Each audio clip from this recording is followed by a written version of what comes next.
membantu anda mencari hotel ideal anda di mana saja. Pilih saja penapis dan bandingkan harga dari pelbagai laman web sedunia. Begitulah cara Trivago mencari hotel ideal anda. Hotel Trivago.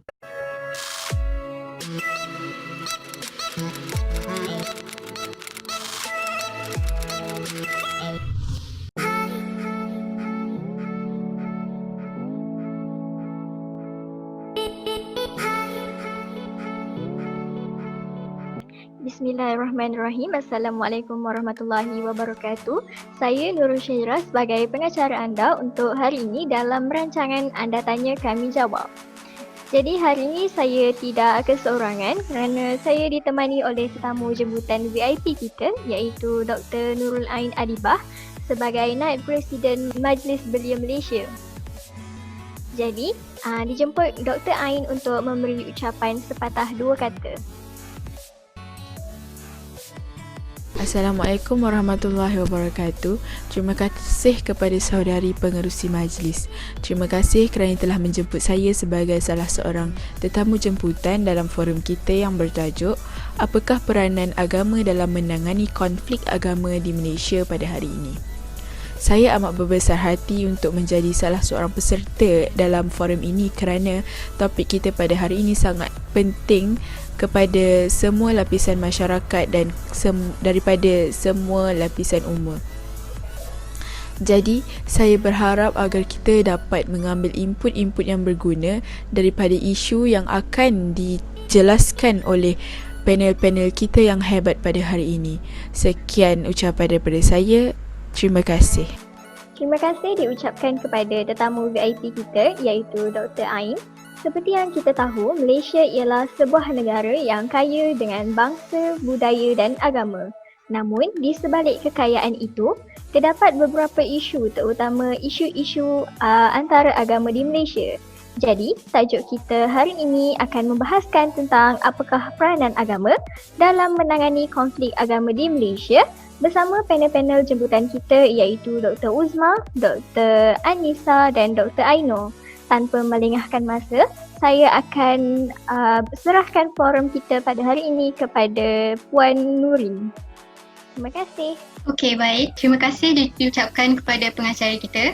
Seperti mana yang telah diceritakan sedikit tentang kepelbagaian agama dan isu-isu agama di Malaysia, soalan saya kepada Dr. Uzma, apa yang dimaksudkan dengan konflik agama itu sendiri dan apa isu-isu yang pernah berlaku di Malaysia?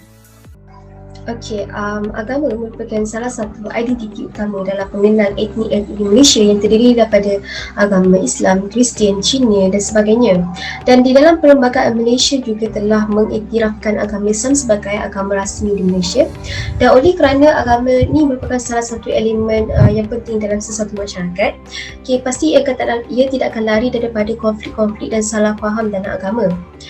Menurut kajian, faktor agama adalah salah satu penyumbang kepada masalah ketegangan kaum dan mengapa konflik ini boleh terjadi adalah kerana perbezaan tafsiran dalam memahami ajaran agama yang dibawa itu sendiri. Selain itu ada pihak yang menggunakan agama untuk kepentingan diri sendiri terutama dalam hal politik maupun ekonomi dan juga konflik yang terjadi kerana perselisihan faham dan tiada sikap menghormati ajaran dan kepercayaan agama yang lain.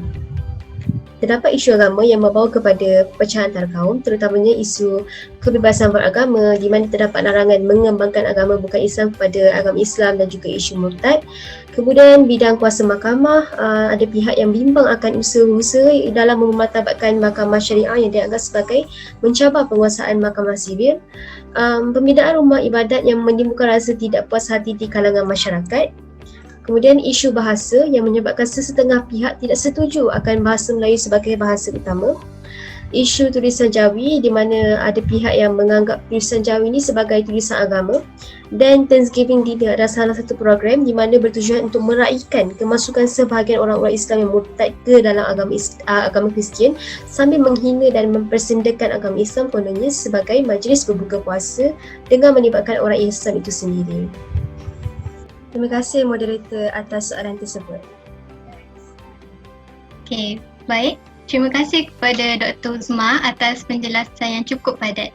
Baik, soalan seterusnya kepada Dr. Aino. Mengapa atau apakah sebab-sebab boleh berlakunya konflik agama ini? Okay, terima kasih kepada moderator untuk soalan tersebut. Terdapat pelbagai faktor yang berlakunya konflik agama di Malaysia dan antaranya adalah pandangan yang berbeza antara penganut. Setiap individu mempunyai kepercayaan masing-masing.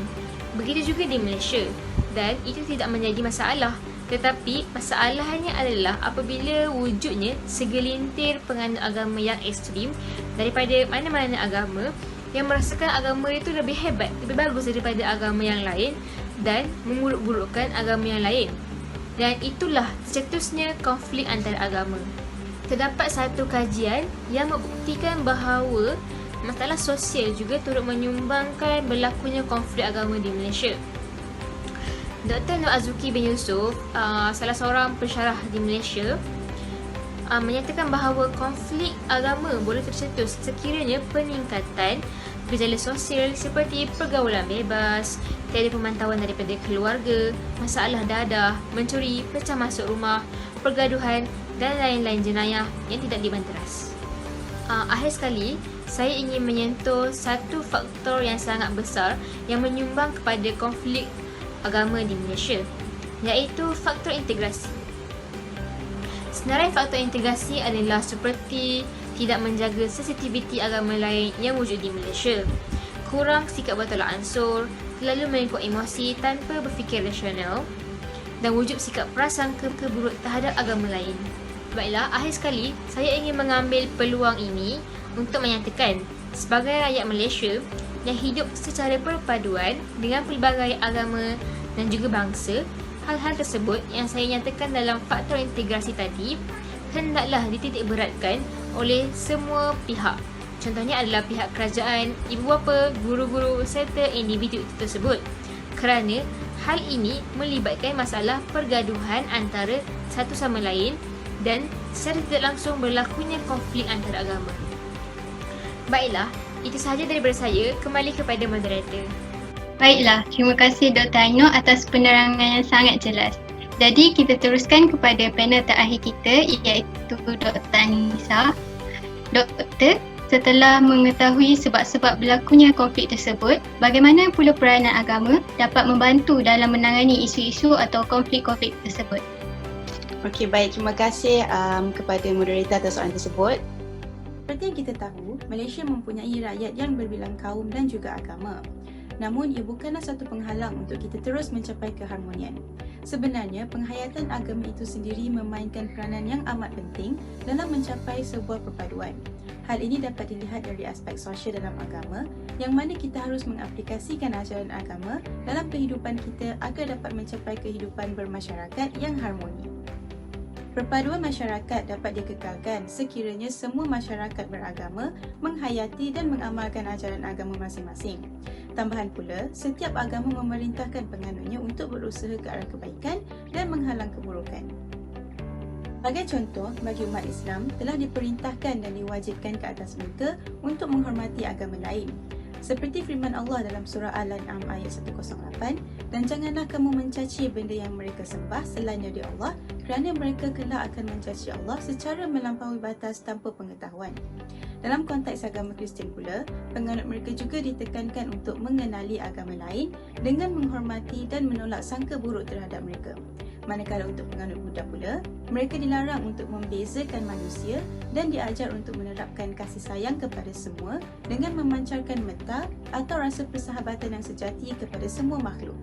Selain itu, jika setiap penganut agama di Malaysia ini bersama-sama berusaha ke arah kebaikan seperti yang diperintahkan oleh ajaran agama masing-masing, secara tidak langsung ia akan mendorong rakyat Malaysia untuk menghormati perlembagaan negara, berkongsi kuasa politik dan ekonomi secara adil dan membina sistem pendidikan yang dipersetujui bersama.